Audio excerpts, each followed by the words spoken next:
మరియు జనసేన పార్టీ జెండా అనే సభ నిర్వహించడం జరిగింది. ఆ సభ పైన మీ అభిప్రాయం ఏమిటి? ఉమ్మడి అంటే ఇప్పుడు జనసేన తెలుగుదేశం రెండు కలిసి అలయన్స్ అయ్యి పోటీ చేస్తున్నాయి కాబట్టి ఏది ఏమైనా కూడా పవన్ కళ్యాణ్ గారు కానీ చంద్రబాబు నాయుడు గారు కానీ రాష్ట్ర భవిష్యత్తే కోరుకుంటారు.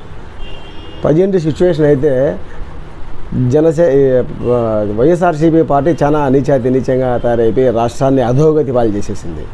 ఇప్పుడు ఈ రాష్ట్రం ఈ గడ్డు కాలం నుండి బయటపడాలంటే దీనికి సరైన జవాబుదారీ ఎవరి నోట్లో విన్నా ఒకటే ఒక మాట, తెలుగుదేశం రావాలి, చంద్రబాబు నాయుడు వస్తే కానీ మళ్ళీ రాష్ట్ర భవిష్యత్తు బాగుంటుంది.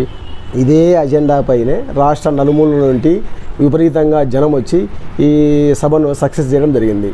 ప్రతి ఒక్కరూ కోరుకునేదంటే రాష్ట్ర భవిష్యత్తు రావాలంటే కినా బాగుండాలంటే తెలుగుదేశం రావాలంటే కినా రాష్ట్రం అంతా పచ్చగా ఉండాలి. అందరూ అదే కోరుకుంటారు కాబట్టి దీనికి ఈ సక్సెస్ కారణం అదే. మరి మీ సొంత నియోజకవర్గమైన జమ్మలమడుగు పరిస్థితి ఏమిటి? జమ్మలమడుగు పరిస్థితి రామసుబ్బారెడ్డి గారు ఉన్నంత వరకు అప్పుడు తెలుగుదేశం జెండా లాస్ట్ అది అడిగి అయిపోయింది.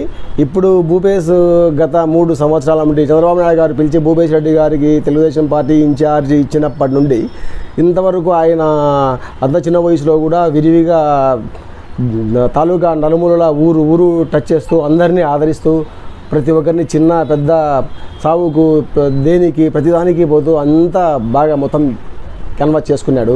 ఇప్పుడు ఎవరు నోట్లో విన్నా కూడా భూపేష్ రెడ్డి మాటే. అంటే మొత్తం జిల్లాలో ఫస్టే తెలుగుదేశం, మన జిల్లాలోనే తెలుగుదేశం ఫస్ట్ జమ్మలమడుగే విన్ అయ్యే అంత రేంజ్లో జమ్మలమడుగు ప్రజెంట్ పరిస్థితి. ఖచ్చితంగా భూపేష్ రెడ్డి ఎమ్మెల్యే అయి తీరుతాడు, దాంతో సమస్య లేదు.